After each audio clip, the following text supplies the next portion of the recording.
In 2045, artificial intelligence (AI) had become the central force driving every aspect of society, from healthcare to education, employment, and social interactions.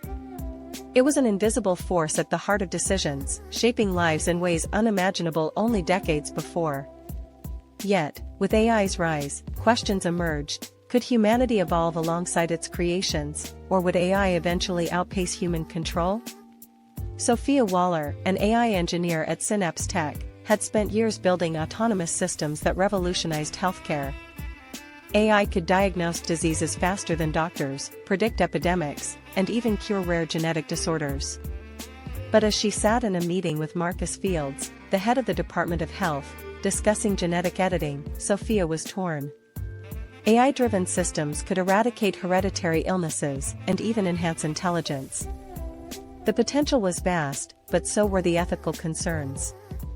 What happens when we allow machines to decide the future of humanity? Sophia wondered. Could AI, with its logical precision, understand the complexities of human imperfection? She feared that, in the hands of the wrong people, genetic editing could create a society of inequality and division. Meanwhile, Daniel Torres, a high school teacher, struggled with AI's growing influence in education. AI-driven tutors were replacing the need for human teachers in many areas. While personalized learning had its advantages, Daniel saw his role diminish. He had always believed that education was about connection, about inspiring his students to think differently. But with AI doing the heavy lifting, he felt increasingly obsolete.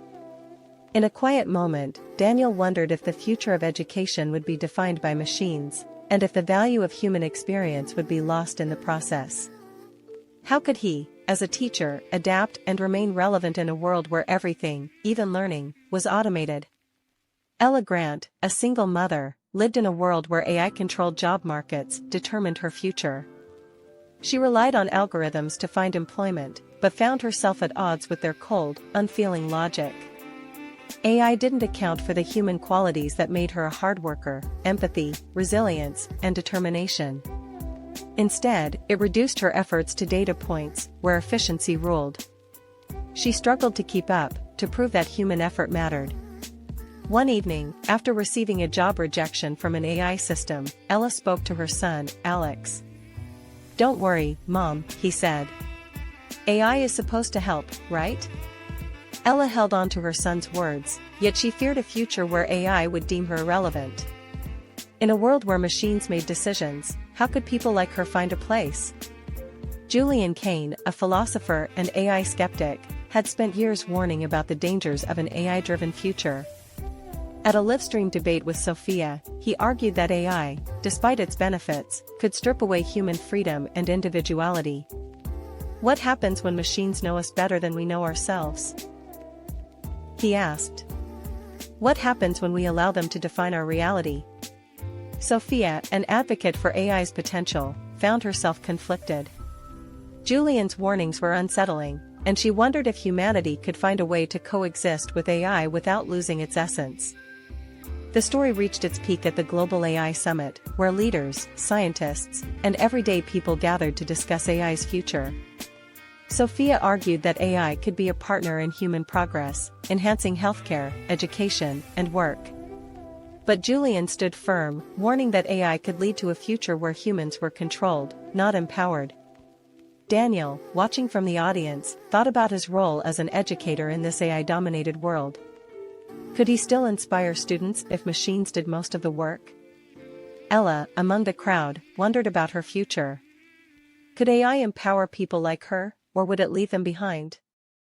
As the debate continued, a realization emerged: the future of AI wasn't just about technology, it was about humanity. People like Sophia, Daniel, Julian, and Ella had to decide what role they would play. Could they ensure that AI was used to elevate humanity, not control it? The greatest challenge wasn't the rise of AI itself, but how humanity would shape its future with AI. In this new world, it became clear that to thrive, humanity had to adapt, not just by learning new skills, but by ensuring that AI's development was guided by ethics, compassion, and responsibility. In the end, the future would not be defined by machines, but by the choices humanity made. AI could enhance our lives, but it would be the values we instilled in it that would shape our destiny. In a world driven by algorithms, it was the human spirit, our ability to dream, to feel, and to make choices, that would guide us toward a future where both humanity and AI could coexist and flourish.